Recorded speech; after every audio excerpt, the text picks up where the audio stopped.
Hello বন্ধুরা, 15 দিন হেসেলে আপনাদের সকলকে স্বাগত। তা চলে এসেছে দুর্গাপুজো। তা পুজো উপলক্ষে আজকে বানালাম নারকোলের নাড়ু। তা নারকোলের নাড়ুটা কেমনভাবে বানালাম সেটাই আপনাদের সঙ্গে শেয়ার করছি। প্রথমে তো নারকোলটা ভেঙে নিলাম। নারকোলটা ভেঙে নেওয়ার পর নারকোলটা এবার কুঁড়ে নেবো। তা নারকোলটা কুঁড়তে লেগেছি। আমি একে একে সমস্ত নারকোলগুলো কুঁড়ে নেব। তা পুরো ভিডিওটা তো আপনাদের সঙ্গে শেয়ার করা হয়নি। তা নারকোলগুলো আমার কোঁড়া হয়ে গেছে। এবার বানাবো হচ্ছে নাড়ু। তা নাড়ু বানানোর জন্য গ্যাসটা জ্বালিয়ে কড়াইটা বসিয়ে নিলাম। কড়াইটা বসিয়ে নিয়ে কড়াইটা হালকা গরম হতেই দিয়ে দিলাম আমি এখানে গুড়।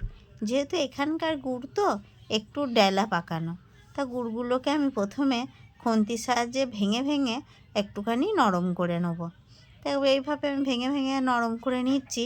তা এদিকে আমার গুড়টা সুন্দরভাবে নরম হয়ে গেছে, এই দেখুন। তা নরম হয়ে যাওয়ার পর আমি আর একটুখানি পাক দিয়ে আমি দেখে নিলাম। দেখে নেওয়ার পর এবার দিয়ে দেবো নারকেলগুলো। তা নারকেলের কোড়াগুলো দিয়ে দিলাম।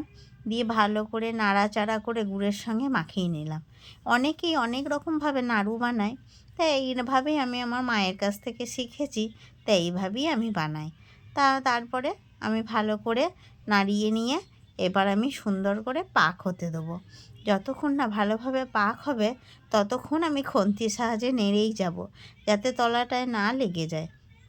তো এইভাবে আমার সুন্দরভাবে পাক হতে হতে হওয়ার মুখে আমি সামান্য একটু দিয়ে দিলাম কর্পূর। কর্পূর দিলে নারকেলের নাড়ুটা ভীষণ সুন্দর সেন্ট হয়। তা আমি কর্পূর দিয়ে আরও ভালো করে নাড়াচাড়া করে নিলাম। কেউ যদি কর্পূরটা না দিতে চান, না দিলেও হবে। এবার আমি একটু থালাতে নামিয়ে ঠান্ডা হতে দিয়েছি।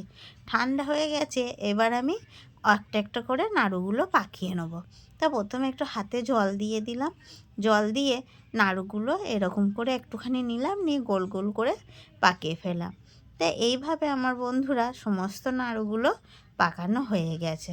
তা তৈরি হয়ে গেল আমার পুজোর স্পেশাল নারকেলের নাড়ু। তা যদি ভালো লাগে আমার ভিডিওটা, চ্যানেলটি সাবস্ক্রাইব করবেন, লাইক করবেন।